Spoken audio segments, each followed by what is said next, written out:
Deixa eu dar alguns fundamentos sobre avaliação de risco.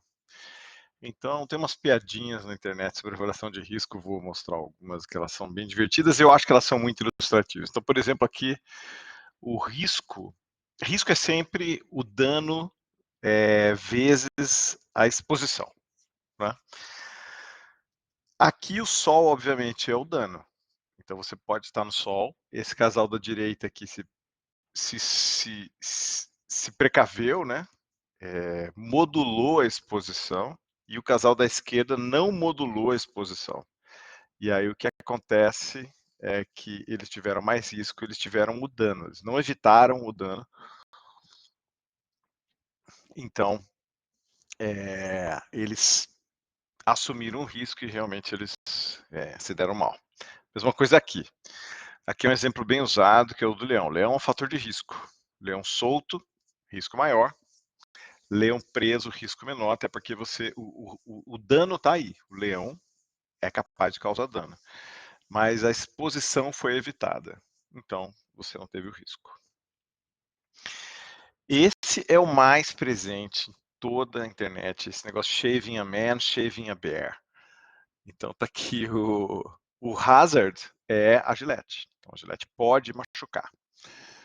Agora, você pode usar sua Gillette para barbear um homem, provavelmente o risco vai ser menor do que para barbear um urso. Obviamente, é uma piada, ninguém vai querer barbear um urso, mas é muito maior se você vai barbear o urso. Ou seja, depende de onde esse dano está contido, de onde esse dano está restrito, está colocado. E aqui eu cortei em dois, mas é o mesmo infográfico da Tisserand Institute. Está aqui o link, todos estão devidamente, tá aqui, né? Aqui é da Toxicology Education Foundation, aqui é do Wikimedia Commons, então beleza, estava livre. E aqui da Tisserand Institute. Então aqui, ó, tem, por exemplo, você tem um risco menor ou risco maior conforme aumenta algumas coisas. Então, por exemplo, aqui, ó, toxicidade. Beleza, quanto maior a toxicidade, maior o risco. Maravilha.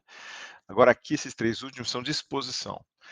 Então, por exemplo, dose ou diluição, ou seja, quanto maior a dose ou quanto maior a concentração, vai ser maior o risco, porque você vai estar mais exposto. Mesma coisa, duração. Quanto maior a duração de exposição, maior o risco. Frequência, quanto mais vezes você vai num lugar que tem um risco, que tem um dano possível, potencial dano, maior o risco vai ser. Ok? E por último, esse eu achei mais bonitinho, é da EUFIC European, não lembro o nome da instituição, mas é uma instituição voltada à segurança alimentar. Aqui dá um exemplo bem legal. Então você tem o dano que é um carro. O carro pode te causar mal, porque ele vai te atropelar. O risco vai ser maior se você atravessar uma estrada num lugar movimentado do que num lugar que não está movimentado. Com as devidas ponderações, por exemplo, com as devidas ressalvas, por exemplo, se você vai atravessar uma rua que tem um monte de carro, você presta mais atenção do que numa rua que não tem carro nenhum, de repente aparece um carro. Mas, beleza, a questão é o contexto bem simplificado, que mostra que se você tem menos exposição a carros, o risco é menor e ponto. E aqui eu gostei desse infográfico, porque aqui ele coloca algumas situações. Eu achei legal colocar aqui para vocês. Então, por exemplo, aqui, ó, um dano físico. Está aqui. Por exemplo, pedaços de ossos em produtos de pesca. Então, isso é um dano físico, um espinho que vai te machucar. Biológico, uma bactéria, um vírus ou um parasita que está dentro da comida. E o químico, uma substância tóxica que está incluída na comida. Então, isso são possíveis danos. E o risco ele vai ser determinado pelo dano e também pela exposição. E aqui tem três, assim como a gente colocou três exemplos aqui, ó, dose, diluição, duração, frequência, aqui tem outros, ó, how much, how long, quanto tempo, how often, frequência. Né? Então, esses três são, na verdade, idênticos aos outros. How much seria dose de diluição. How long é o duration aqui.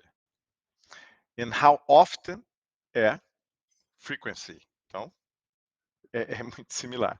Então é assim que a gente faz a avaliação de risco. E eu queria dar esse início de aula, porque exposição vai ser chave para a gente entender o ponto de hoje. Então, beleza. Em relação aos microplásticos, quando a gente fala em risco, muita gente, tem muito paper que fala que microplástico é bom para o meio ambiente, porque ele é um sumidouro de substâncias tóxicas, porque ele pode sorver, como qualquer particulado tem capacidade de sorver substâncias. Foi muito comum um tempo atrás, um monte de trabalho com casca de banana, todo tipo de biomassa, sempre tem alguém que estuda a sorção. Então, sempre que você tem um particulado, ele tem capacidade sortiva, você vai estudar, tem que ver o quão sortivo ele é em relação a um carvão ativo, um material que está no mercado, mas todo particulado vai ter uma capacidade sortiva, uns maiores, outros menores, alguns não vão ter capacidade sortiva para uma determinada substância química, esses mesmos que não vão sorver nada da substância A vão sorver muito da substância B, então varia muito, mas sempre tem uma capacidade sortiva para você levar em consideração. Então, eu vou mostrar alguns casos aqui. Então, você tem os microplásticos que, dependendo do seu contexto de estudo, vão sorver material, substâncias químicas. Não quer dizer que ele está sendo bom, porque eles podem dessorver isso em outro contexto. Você tem que imaginar que quando você tem algum material sortivo para você remediar uma contaminação ambiental, você tem que dar fim nessa substância tóxica que você sorveu no seu sorvente. Você tem que pegar esse sorvete e levar para algum lugar. Queimar de maneira controlada, esconder ele em algum lugar. Você tem que dar fim nele. Agora, se tem uma substância sortiva que você jogou no ambiente e vai continuar no meio ambiente, em algum momento essa substância sortiva pode se degradar, pode mudar as condições, e ela pode dissolver esse material, e aí o material está de volta. Então, o serviço não pode ser pela metade. Então, isso precisa ficar claro. Então, isso é o que eu estou dito aqui. Esse é o take-home message desse slide. Então, você tem, às vezes, a possibilidade de interpretar os microplásticos como sumidouros de alguns poluentes, mas esse sumidouro pode variar de acordo com uma série de condições, inclusive degradação, inclusive condições fisiológicas, que é, por exemplo, o microplástico que está presente na água do mar, que está aí flanando pelo oceano, com material sorvido na sua superfície, estável, aí vem o peixe e come, põe para um pH mais ácido no estômago, um pH geralmente mais básico no intestino, e esse material é dessorvido. Então, isso precisa ser evitado. Bom, então vou falar dos microplásticos mais as substâncias químicas. Tem alguns contextos para a gente levar em consideração, e essa dinâmica, de novo, o material plástico é um material dinâmico, é um material que não é estático, e essa dinâmica precisa ser levada em consideração. Então, nós vamos falar sobre essa dinâmica no bulk e na superfície. Então, primeiro no bulk. Então, vamos falar das substâncias químicas que estão dentro do microplástico, que é o caso dos aditivos, principalmente. Tem os NIAs, tem as substâncias não intencionalmente adicionadas, que também estão dentro do microplástico, mas basicamente o grosso disso vai ser do que a gente vai falar agora, mas o que a gente está falando agora vale para os NIAs, mas o que importa é a substância química que está dentro do microplástico, ela vai ter uma dinâmica de difusão. Essa dinâmica de difusão, ela acontece para todos os lados, isso é importante destacar, porque a impressão que dá é que ela está dentro, ela vai para fora. Não, ela vai para todos os lados, inclusive para fora. E aí, eventualmente, essas substâncias vão acabar parando do lado de fora do microplástico, vão ficar na superfície esperando uma coisa que vai acontecer que eu vou explicar mais para frente. Mas o que eu quero mostrar nesses dois slides é, no começo está todo mundo homogeneamente distribuído ao longo do bulk, ao longo do volume de um plástico ou de um microplástico. O que acontece é que alguns aditivos têm uma difusão mais rápida do que outros. Aí o que acontece é isso aqui. O verdinho, por exemplo, ele vai difundir mais rapidamente, então a chance dele ir para a superfície é maior do que o azulzinho. E uns exemplos clássicos são plastificantes, vão ter uma difusão bem alta, bem rápida, e retardante de chama bem lenta. Então o azulzinho podia perfeitamente ser o retardante de chama. Vai ter alguma coisa na superfície? Vai. mas bem menos do que o outro que tem uma difusão maior, ok? Vamos falar das substâncias que estão do lado de fora do microplástico, que são os poluentes que estão no meio ambiente. A mesma coisa vai ter aí. Não é todo mundo que vai aderir igualmente na superfície. A gente vai ter aqui, por exemplo, ó, vocês podem ver que aqui está cheio de roxinho e pretinho. Os roxinhos estão na superfície, os pretinhos também, mas tem muito mais roxinho do que o pretinho. Então eu tenho diferentes potenciais de adesão a essa superfície. Esses diferentes potenciais de adesão vão gerar diferentes populações de substâncias químicas na superfície do microplástico, independente do fato de que ele vai aderir mais substância A ou substância B. O importante da gente saber é que o microplástico ele vai ser um concentrador dessas substâncias, porque o microplástico está ali, num ambiente com muito pouca concentração, por exemplo, de DDT, uma substância banida há décadas, mas que está presente nos oceanos. Eu já mostrei, acho que em mais de uma aula síncrona, os slides do International Pellet Watch. E DDT é o carro-chefe, né? Ele sempre fala DDT. E aí, o que acontece é que tem uma concentração muito baixa na superfície, e aí o microplástico vai passando na superfície e vai simplesmente, até saturar a superfície desse microplástico, ou do plástico, ou do meso, ou do macroplástico, eles vão, até saturar, eles estão concentrando na superfície. Assim que um animal comer esse microplástico, ingerir esse microplástico, e esse microplástico tiver uma condição em que o DDT se torna biodisponível, toxicidade, um potencial de toxicidade vai acontecer. Ok? É mais ou menos se... Ah, não. Eu vou falar disso mais pra frente, peraí. Vou falar da dessorção. Então tá bom. Então até aqui, 4 slidezinhos. Os aditivos, as substâncias químicas que estão dentro do microplástico vão para a superfície do microplástico em diferentes velocidades.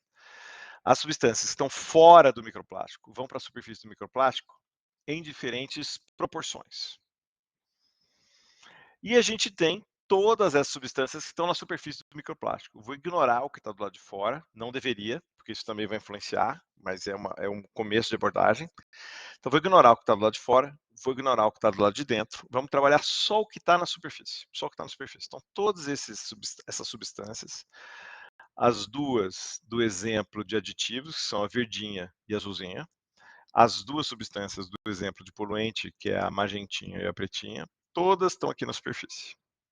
Tá ok? E aí, vamos falar de como ela sai da superfície para ir para fora. Mas antes, eu quero entender alguns conceitos. Então, só para vocês entenderem os termos, tem um termo que a gente chama de partição. Essa é a definição da IUPAC, o link do Gold Book da IUPAC está aí. Então, é um termo que, vou ler aqui, partição é um termo que é frequentemente usado como sinônimo para distribuição e extração.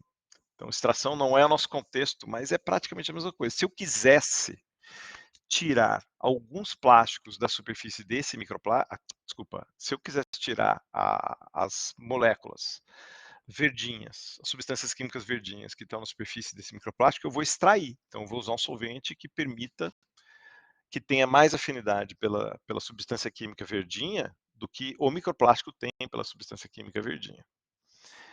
Mas, então esse é o contexto. Dá para usar em extração, mas a gente está pensando só em dividir em duas fases. Entretanto, tá aqui, deixa eu pôr o meu... Cadê o laserzinho? Tá aqui. Não tá? Ah, tá aqui. Entretanto, uma diferença essencial existe por definição entre constante de distribuição ou razão de partição e constante de partição. É um termo meio vago. Eu acho que eles vão mudar esse termo agora no... Está tendo uma revisão do Gold Book na IUPAC agora. O termo partição deveria ser, mas não invariavelmente, mas não é invariavelmente. Está vendo? Ele define o termo, mas fala, olha, na literatura você vai encontrar uma diferençazinha, mas não deveria.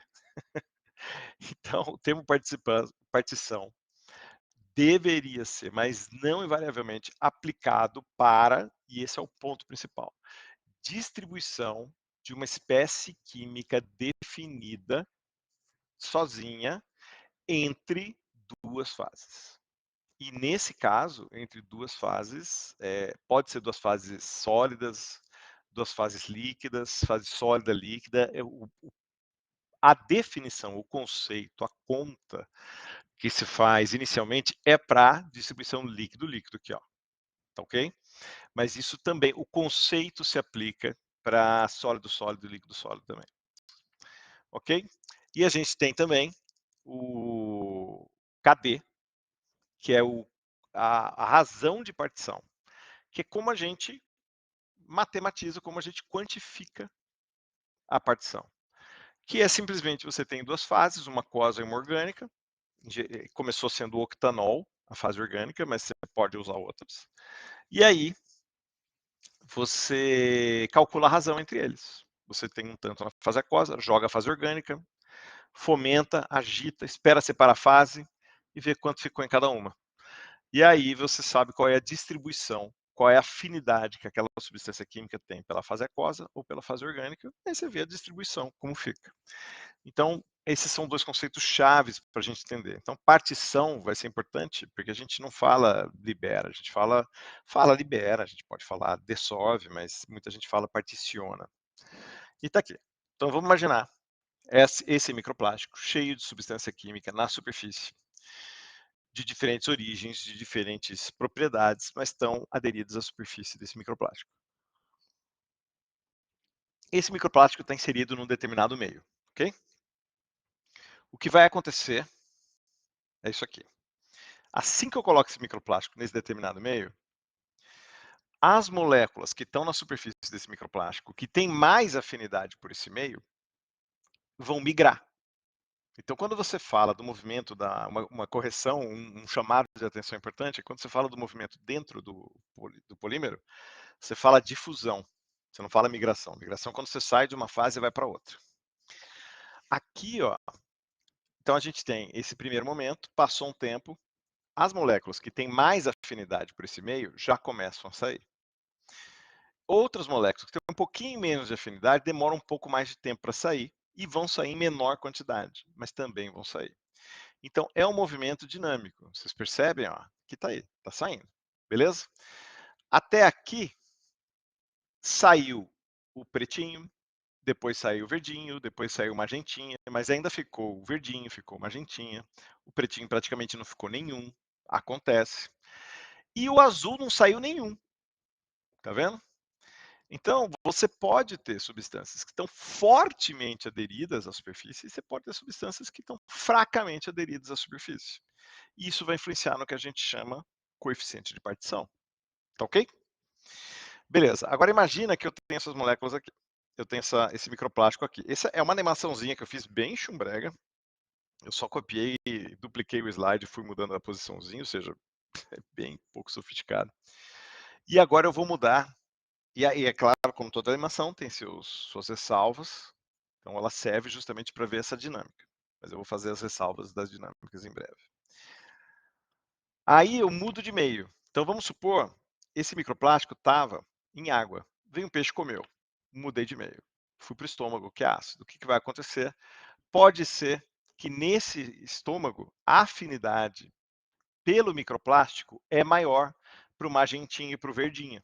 Para o verdinho, por exemplo. Okay? E para o azul, não. Para o azul, a afinidade maior é para o estômago do peixinho. Estava muito bem aderido na superfície do microplástico. Mudou as condições, vai mudar a desorção, vai mudar a partição, ok? Mas a ressalva que eu queria fazer aqui é que sempre que você trabalha com uma dinâmica dessas, você tem um conceito de equilíbrio. Então, sempre você tem a saída do pretinho, a saída do verdinho, a saída do magentinha, maravilha. Mas você também tem o retorno, tá? Então, você sai, o pretinho vai saindo, eventualmente, uma ou outra molécula do pretinho acaba voltando. Do magentinha vai voltar, do verdinho vai voltar, ok? E aí, você tem uma constante de equilíbrio que você tira num sistema fechado, nas condições em que você costuma medir equilíbrio. Beleza, então, num determinado meio, mudou de meio, a gente pode mudar todo o jogo. Moléculas que estavam saindo, estavam num ritmo de saída, de abandono da superfície, vão voltar. E as moléculas que não saíam nem a pau da superfície podem achar um ambiente em que seria interessante, em que ela tem mais afinidade pelo meio do que pela superfície, ela acaba saindo. Isso tudo tem a ver com o que a gente chamou de exposição aqui no comecinho da aula. Porque essas moléculas, elas são o leão, podem ser o leão. Elas estão soltas, tem dano. Elas estão presas, não tem. Você não garante que essas moléculas vão ficar presas no microplástico.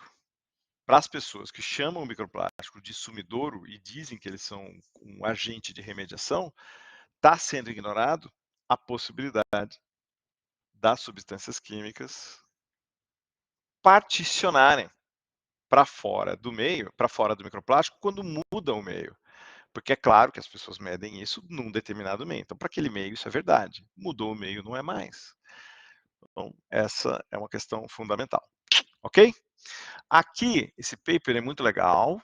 É um artigo bem interessante. E tem essa figurinha aqui com um mecanismo, um desenho das possibilidades de interação. Então, o que está em vermelho eu coloquei só para fins didáticos. Então, o item A seria o controle. Eu tenho o meu vetor de exposição, que é um microorganismo.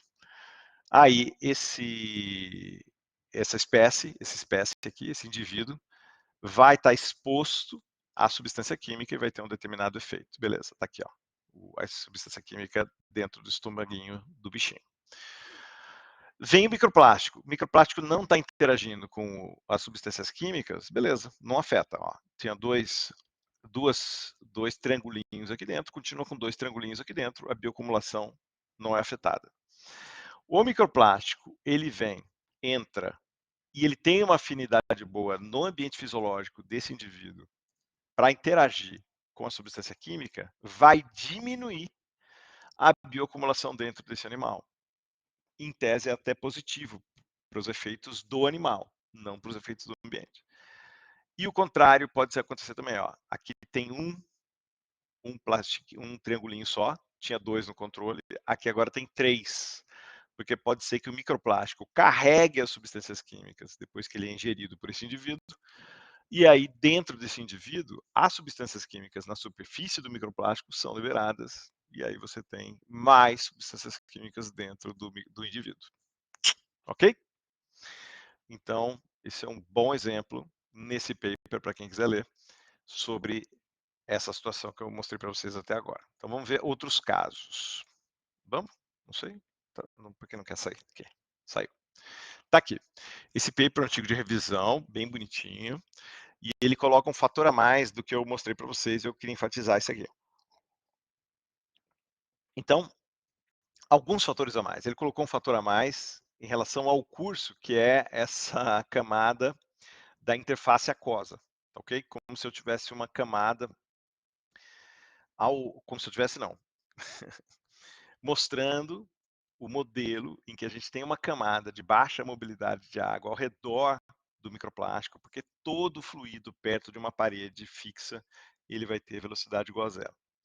Na parede, a monocamada na parede. Ao redor, ele vai ter uma velocidade menor. Então, isso constitui sempre, obrigatoriamente, quando você trabalha com fluidos, por definição, perto de qualquer parede, você vai ter uma camada que se comporta de um jeitinho um pouquinho diferente da água livre, sempre. Ok? Isso serve para transporte, engenharia, em indústria, quando você tem cano, troca de calor, você leva um monte de coisa em consideração. Quando você tem um sistema complexo, isso é uma coisa que se leva em consideração. Todo fluido perto de uma parede, velocidade zero. Então, ele tem uma camada a mais aqui. Beleza, isso só torna a coisa mais bonita do ponto de vista de estudo. Beleza, então tá aqui. Tem uma camada aqui, tem algumas complexidades que a gente já viu em outras aulas, não nessa, só para relembrar. Aqui está mostrando a fase amorfa e a fase cristalina. Na fase cristalina, a mobilidade é menor, nem vai acontecer. O cristal ele expulsa qualquer coisa que está fora do empacotamento entre as cadeias. E aí, a região cristalina acaba sendo um obstáculo para a mobilidade do aditivo.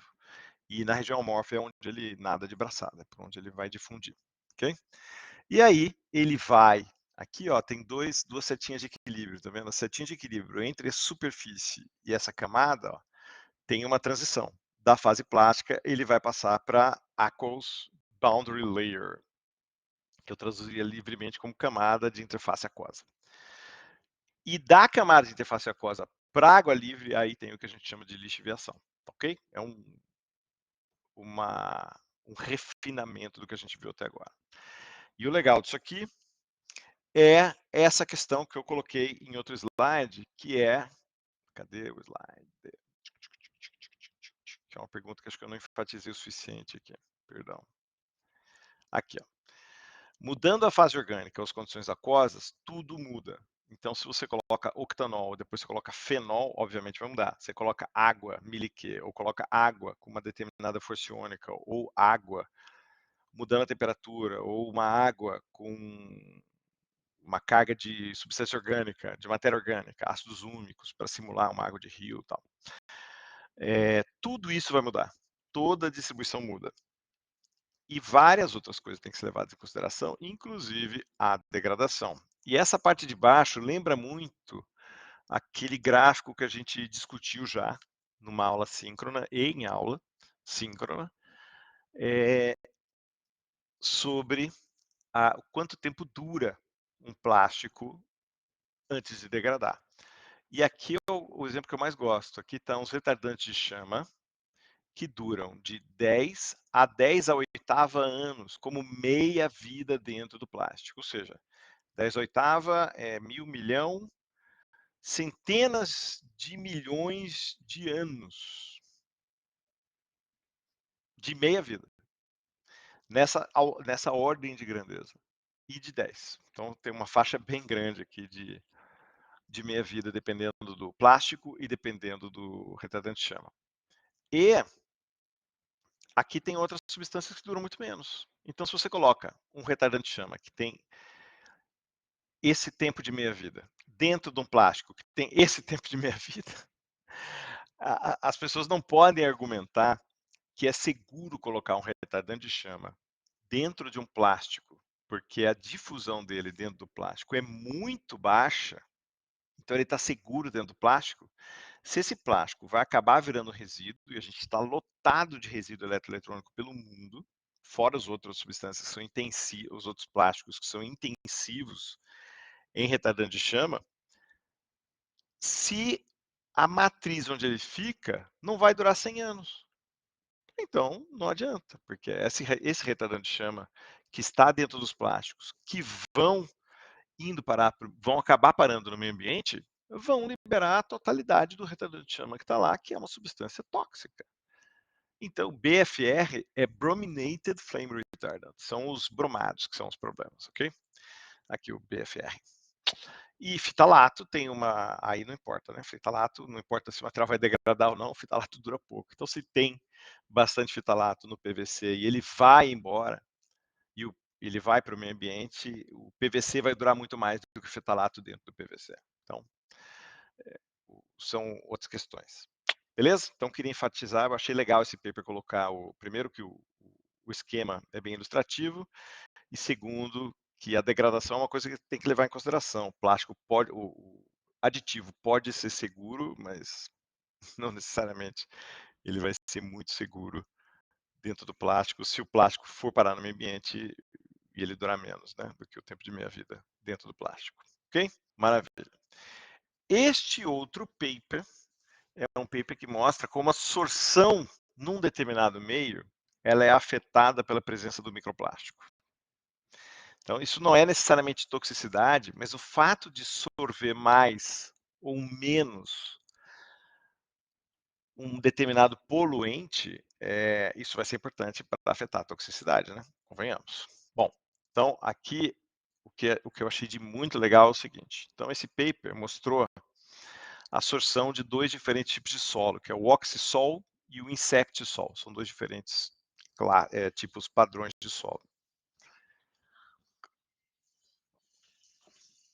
Aí, quando você coloca nesse solo 0,1 ou 1 ou 10% de microplástico, você vai ter diferentes sorções. Então aqui, por exemplo, ó, não mudou muito, oscilou aqui dentro de uma faixa de erro, maravilha. P, quando é PP, ó, aqui tem uma magnificação aqui, tá? Porque aqui está muito baixinho. Então é o diazepam, o A e o B são diazepam em 2 diferentes solos. Então, no oxisol, a absorção de diazepam só do solo é muito baixa, o PE continua baixo. Só que olha só, 10% de PP, eu tenho uma diferença significativa, diminui a absorção do oxisol. E aqui está variando, tudo bem. Aqui fica mais legal, ó. O oxisol, o inceptisol, diazepam, eu tenho aqui a absorção do solo aumenta, então esse solo absorve mais o diazepam, conforme se aumenta a concentração do microplástico. Lembra que eu falei, quando você não sabe o que vai acontecer, vai variando a ordem de grandeza? 0,1, 1 e 10. Você está interessado nessa queda? Então você pega valores intermediários. Você está interessado em saber o que vai acontecer depois? Aí você pega 20, 30%. Você não vai poder pôr 100%. Você vai trabalhando ordens de grandeza, como nesse paper aqui. Então tá aqui, ó, ponto 1, 1 e 10. O que a gente vai ter na magnificação? Uma queda substancial conforme se aumenta a concentração do microplástico. Maravilha. Esse efeito não foi tão bonitinho, tá legal, tá bem feito, é importante de saber, mas o legal é esse aqui. Olha aqui a absorção no solo de fenantreno, oxisol. Beleza, essa absorção. Entre 10 e 15. 0,1% aumenta bastante, 1% aumenta pra caramba. Isso aqui significa que ele é uma diferença significativa em relação ao controle, 99,99%. Ou seja, o P é menor que 0,01. E aqui 10 também é significativo, ok? A mesma coisa acontece aqui com o PP e com o PS. Então é bem dramática a variação de sorção quando você tem o oxisol e o inceptisol, ambos com fenantreno, ok? E aqui a tal da distribuição, para o mesmo paper, mostrando só o que está no solo, só o que está nas duas fases. Você pode ver 38%, 70%, 82% acabam parando no microplástico, conforme vai aumentando a concentração. E no solo vai diminuindo a proporção.